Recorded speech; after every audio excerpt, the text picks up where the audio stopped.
Commissioner, Lahore and Rawalpindi Divisions, Chief Commissioner Islamabad, Secretary to Governor, MLA Punjab, Managing Director Pakistan Tourism Development Corporation, MD Overseas Employment Corporation, Chairman CTA, Chief Secretary, Government of Sindh, Secretary and later as Principal Secretary to the Prime Minister of Pakistan.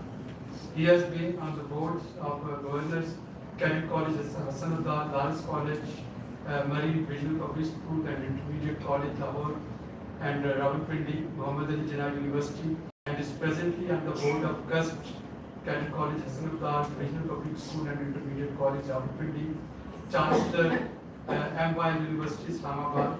He also been Director Development, Muhammad Ali Jinnah University, Islamabad for 3 years. Now, ladies and gentlemen, when I went through his introduction, the last paragraph is really exciting. The person of his caliber could have been on many other quote-unquote lucrative boards where you get paid in dollars, but he actually has now spent his most productive years of life to promote education and to disseminate through these education institutes what he earned and what he learned. So the format of today's discussion is that we will be requesting Sayyid Badi Saab to share some important lessons from his book, some important episodes and historical moments from the book The Eyewitness, and then we have a very distinguished commentator among us, Senator Faratullah Baba Saab, again whose integrity and honesty is beyond question and whose opinion is always beyond any political affiliation. So we'll be requesting Faratullah Baba Saab to make a comment on the book, but first let's hear from law colleagues. Over to you.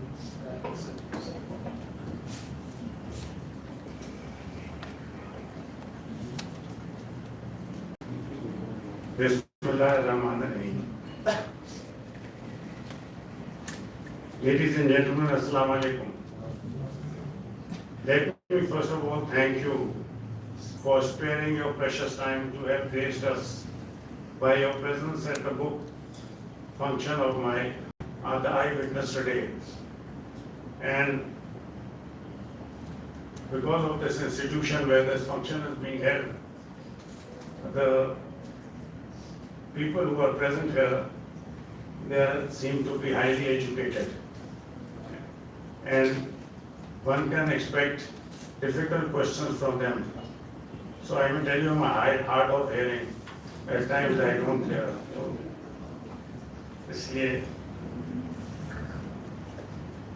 My sincere thanks to the honorable speakers for having taken pains to have read my book and have agreed to speak about what I have penned down. And thank you, Mr. Abid Sulehri, for honoring me by arranging the book review here in the SDPI.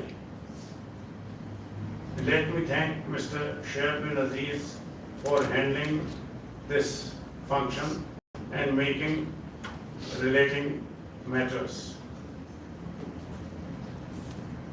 Mark Twain said, knowledge is knowing what to say, and wisdom is knowing when to say.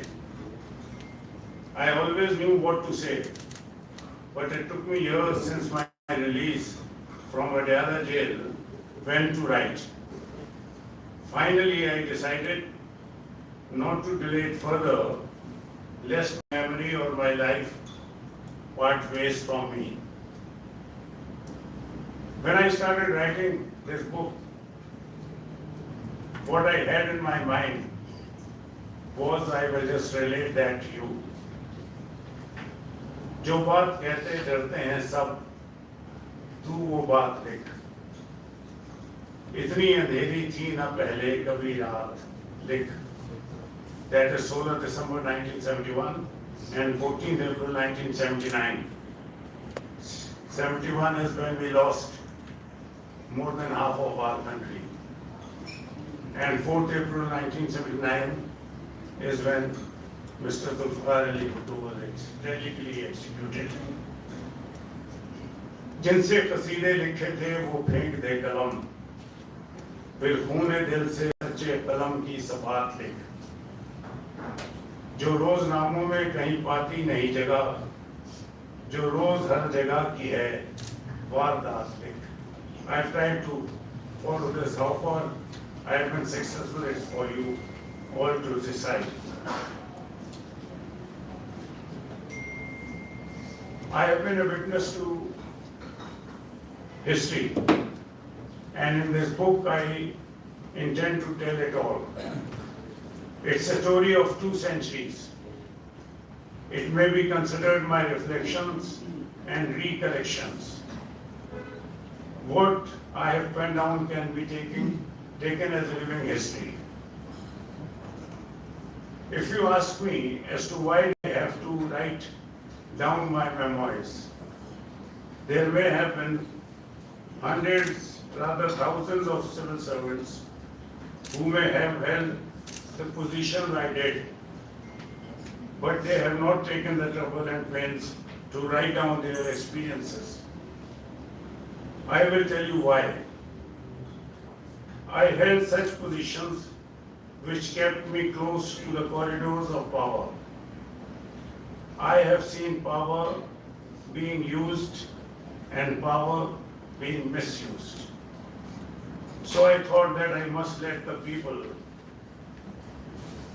know as to what goes on behind the scene in the corridors of power, how authority of power is used or misused. I first became an interlocutor to history during my period as Deputy Commissioner of Appendi from 1977 onwards, when I saw the appellate process of Zulfikar Ali Bhutto's case unfold in the Supreme Court, including his rousing speech in his defense. Besides the emotional points which he mentioned in his speech, he raised 3 legal issues before the Supreme Court. One, he said that a case under 302, that's a murder case, is triable in the Sessions Court, and High Court is the first court of appeal, whereas his case was tried in the High Court and he was denied an avenue of appeal. Number 2, he mentioned that in his statement, Masood Mahmood has said that his predecessor, Haq Nawaz Tiwana, while handing over the charge to him, conveyed to him that the Prime Minister had asked him to get rid of Ahmad Raza Qusuri. Mr. Bhutto said that nowhere has Masood Mahmood mentioned that I conveyed this to him. And Mr. Haq Nawaz Tiwana is not alive to verify this statement of his. And the third point which he mentioned was there has been a charge of criminal conspiracy between me and Masood Mahmood, but nowhere in the entire evidence has it been mentioned even once that I and Masood Mahmood discussed or planned something. When there is no meeting between me and Masood Mahmood, how can a criminal conspiracy be established?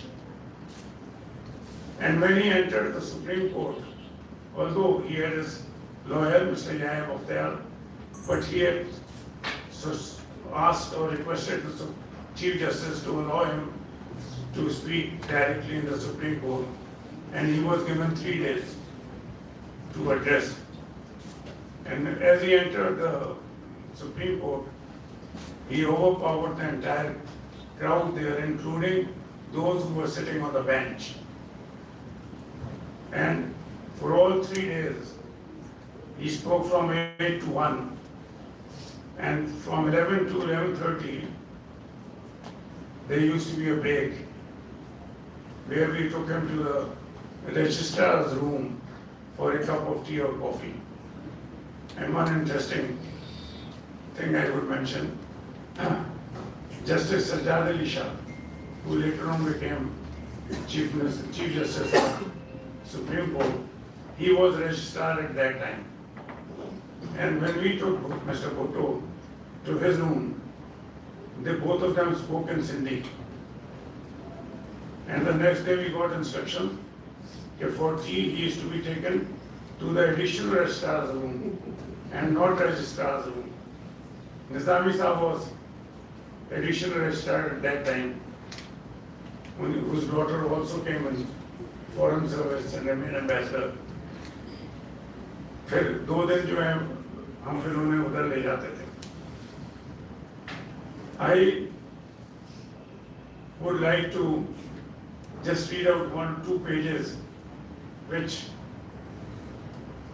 I can claim to be the last 6 hours of Bhutto. And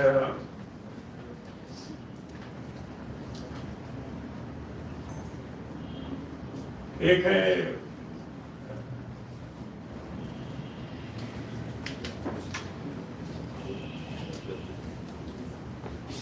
इसका है जो subheading of this chapter is the last man standing.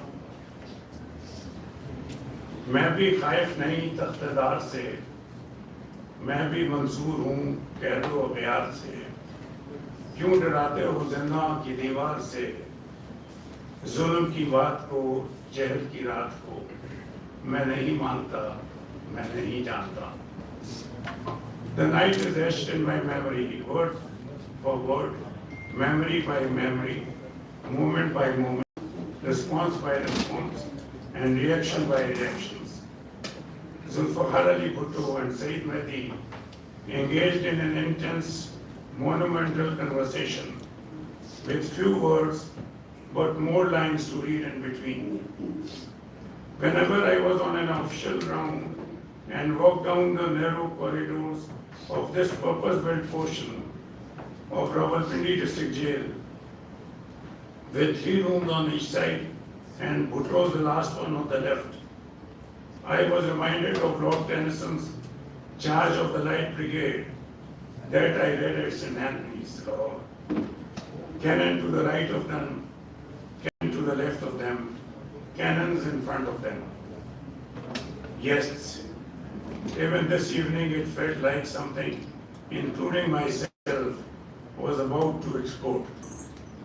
The pressure of seeing a person of Bhutto's stature and persona in such circumstances was a poignant reminder of twists and turns of fate. How time changed. As all these thoughts raced through my mind, I suddenly found myself at the end of the corridor facing Bhutto's cell. ये 6 cells अलग बनाए गए थे ताकि वो जो लोग आम लोग जो जेल में थे वो उनका कोई भुट्टो साहब से कांटेक्ट ना हो सके. ये हमारे साथ भी हुआ था. जब हम जेल में गए हैं तो हमें भी अलग ही रखा गया था, मियां नवाज शरीफ और शहबाज शरीफ और हम लोग, ताकि कई लोगों के साथ हम एक सपना हो जाए. All these thoughts raced through my mind. I suddenly found myself at the end of the corridor, facing Bhutto's cell. He sat there staring at the ceiling, an empty, listless look, sitting on a cement slab, designated as his bed. I took the courage to say, "Good evening, sir." He continued to stare at the ceiling without looking at me and mumbled a gesture. With no one else close by and just an iron bar gate that stood between us, I gathered the courage to say, "Sir, please write a mercy plea and I guarantee it will reach General Zia." At that moment, he changed his look of oblivion to the ceiling and looked straight at me, a frozen cold face, but eyes glassy and red. I gathered more courage, and before he replied, I said, "Sir, if I may add, this may be something General Zia might be waiting for." He continued that stone cold look towards me. That look from Bhutto spoke volumes about what he wanted to say. As I stood there looking at him, sitting on that cement slab, surrounded by cold dark walls, and those iron bars separating a deposed, incarcerated, elected Prime Minister and a serving, aspiring civil servant. I felt lost in translation, going against the hope that Bhutto may say yes and drown me in a history-changing moment. Still he continued that look towards me, and in a somber and subdued tone, only uttered, "Thank you."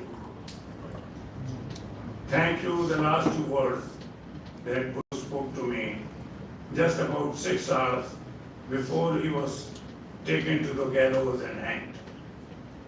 Thank you DC Rawalpindi for a futile effort. This was the last time I saw Bhutto alive. That was the last time I heard a thank you that still resonates in my mind and echoes in my ear. That was the last time I saw such a towering, enigmatic, charismatic personality possessing dignity and honor when he knew that he was to be taken to the gallows any time. That was the first time. It was the first time I witnessed a judicial murder of a personality of such national and international admiration and fame. As I paced outside in the jail compound, the multitude of thoughts and unanswered questions created traffic in my already congested mind. Time was passing like a floodgate. Suddenly I was informed it was time. What I saw next was again an image engraved in my mind and heart. Bhutto was taken to the gallows. That was the shocking and depressing image. On reaching the gallows, all stood still and motionless. A few moments passed. No one moved, nor even Bhutto.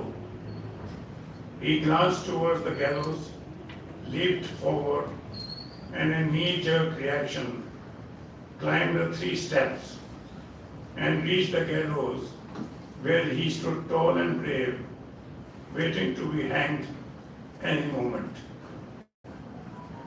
He looked at the sky, probably trying to convey to God Almighty, "My Lord, I submit to your will." The hangman tied his feet first, then his hands behind his back, and was about to cover his head when Bhutto said, "Leave it and finish it." And in a split second, Bhutto was hanged at the gallows. This is how the hangman operates.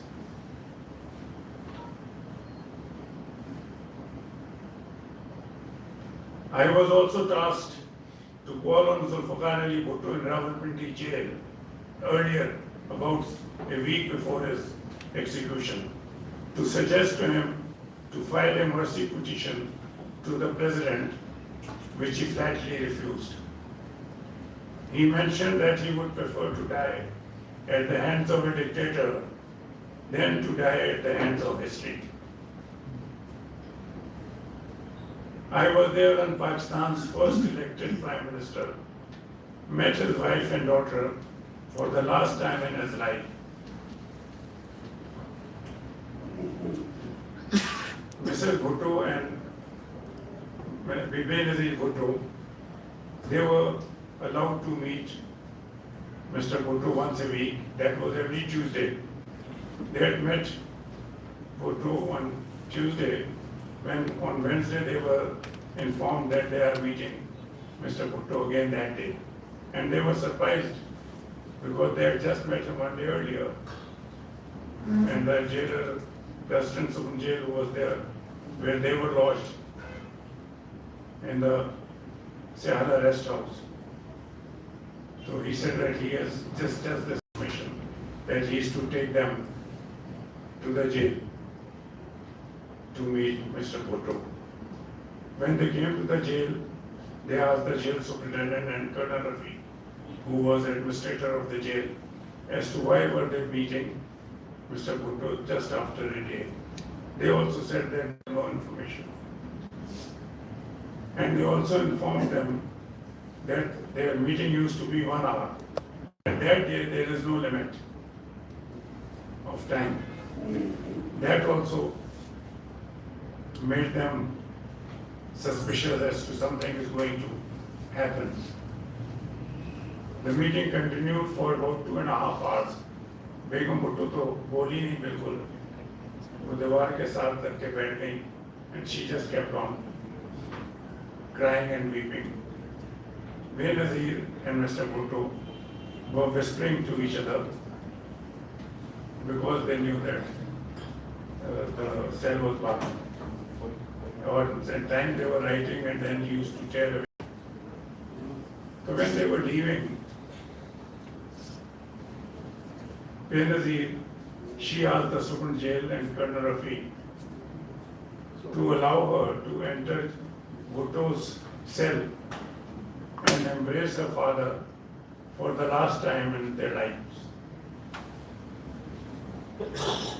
But the super jail and Colonel Rafi, they showed their inability as to they had no such powers to allow them to meet Mr. Bhutto.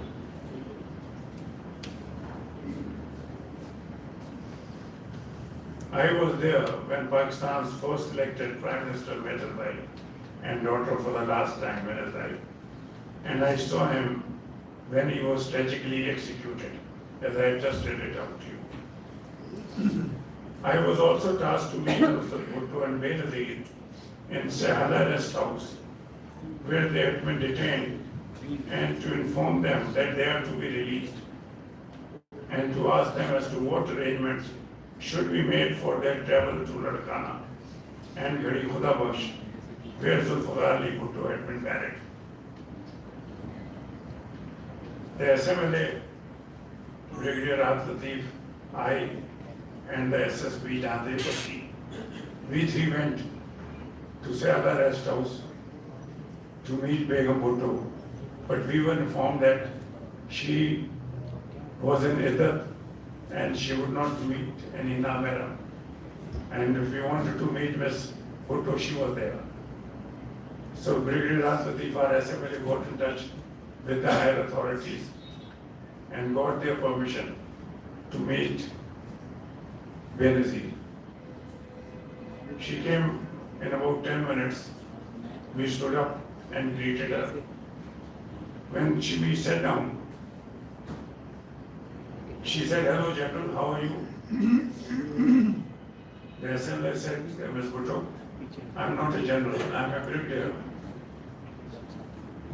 Benazir ne kaha, "Oh, I see. You have not been promoted for killing my father."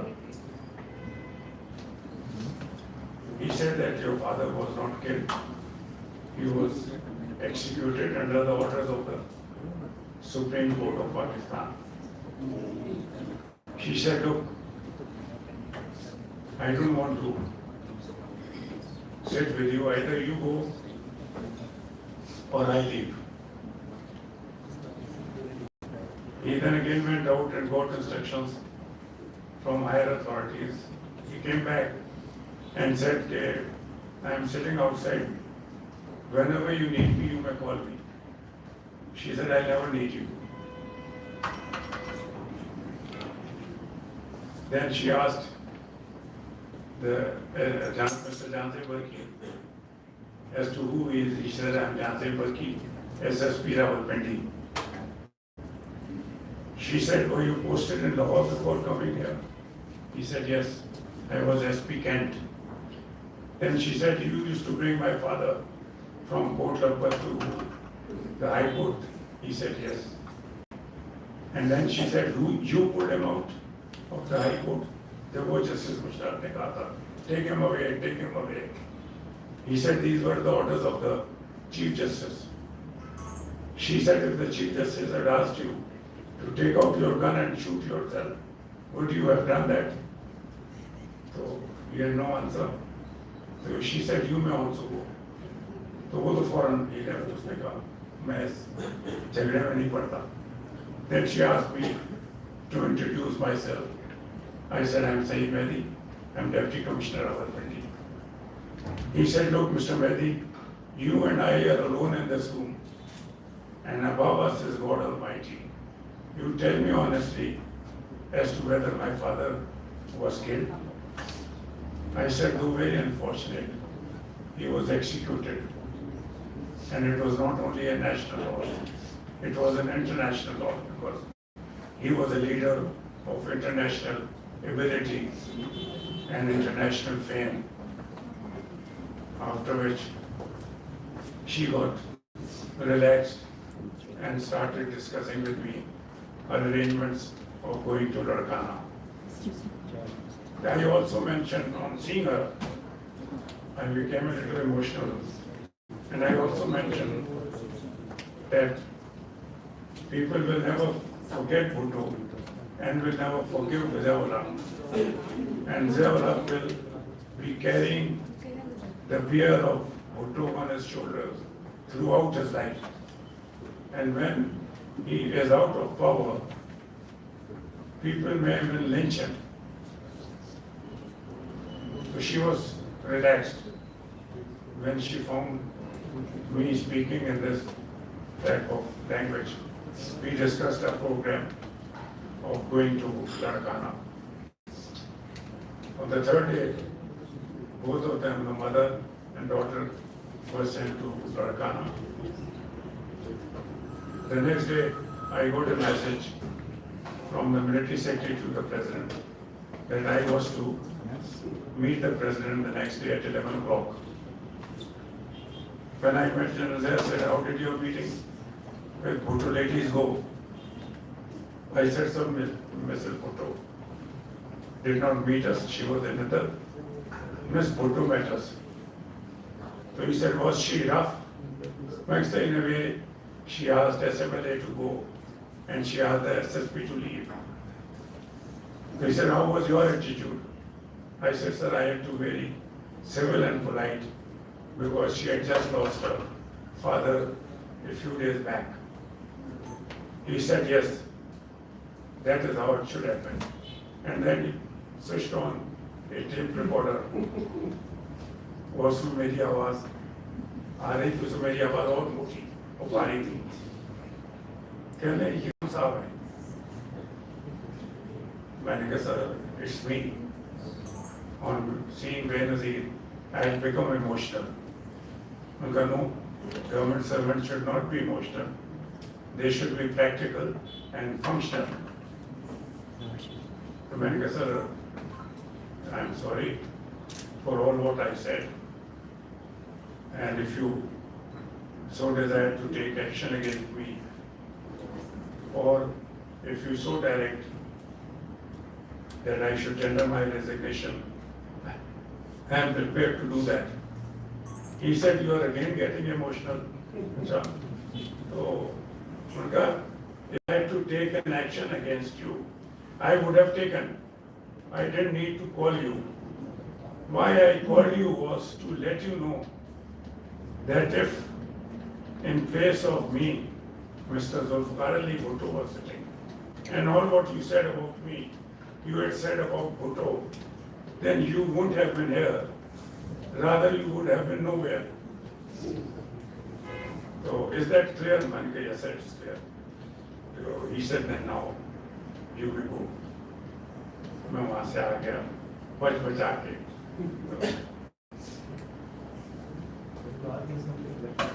The title Eyewitness, the eyewitness standing in the shadows of Pakistan's history, is at first encounter a fascinating paradox. We instinctively imagine the eyewitness as the central figure, visible, vocal, bathed in the light of moment.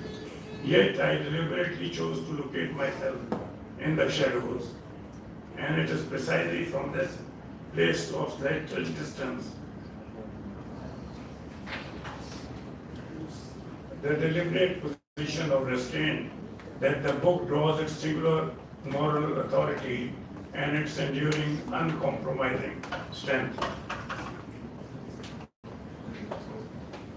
Let us be clear that true history is never understood by power alone.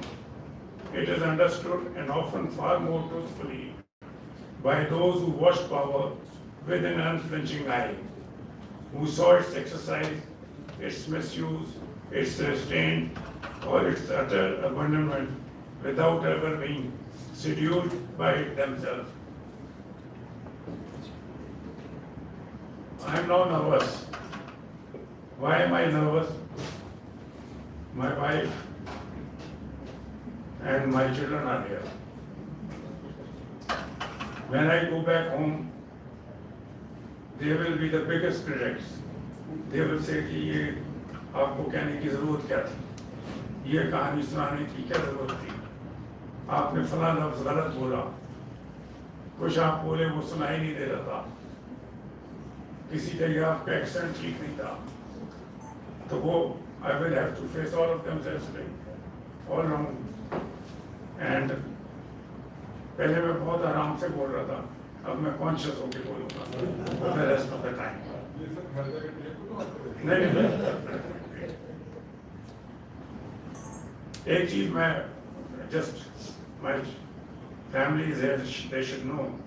Another dimension of this work that demands our deepest reflection is its acknowledgement of the family, not as a simple footnote, but as the essential moral foundation of public life. I must honor the steadfast support of my wife Zarnab and my children, my son-in-law, my grandchildren, who all helped me in my difficult period and now in my effort in writing this book. Behind every committed public servant stands a family that absorbs the uncertainty, shares the sacrifice, the pain, and quietly sustains the core human value that no state institution can ever enforce.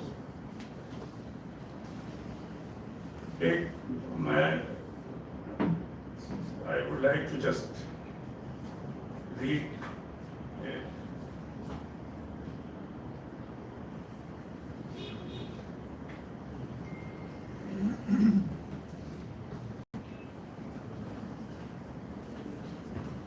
I've written about the loss of East Pakistan and how उसको मैंने जो the heading I've given is Sorry Mr. Jinnah, because we let him down badly. And Pakistan, what we have today, is not the one that the Qaid gave it to us. एक नज़म है जो नसीर तुराबी साहब कहते हैं कि मैंने उसी वक्त लिखी थी जब ये मुझे पता चला कि we have lost East Pakistan. वो हम सफर था मगर इससे हम रवाई न थी कि धूप छाँव का आलम रहा, जुदाई न थी, ना अपना रंज ना औरों का दुख, ना तेरा मलाल, शबे फराग कभी हमने यूं गवाई न थी, मोहब्बतों का सफर कुछ इस तरह भी गुजरा था, शिकस्ता दिल थे मुसाफिर, शिकस्ता पाई न थी, अदावतें थीं, तगाफुल था, रंजिशें थी बहुत, बिछड़ने वाले में सब कुछ था, बेवफाई न थी, बिछड़ते वक्त इन आंखों में थी हमारी गजल, गजल भी वो जो किसी को अभी सुनाई न थी, कभी ये हाल के दोनों में यक दिली थी बहुत, कभी ये मरहला जैसे कि आशनाई न थी, अजीब होती है राय सुखन भी देख नसीर, वहां भी आ गए आखिर जहां रसाई न थी.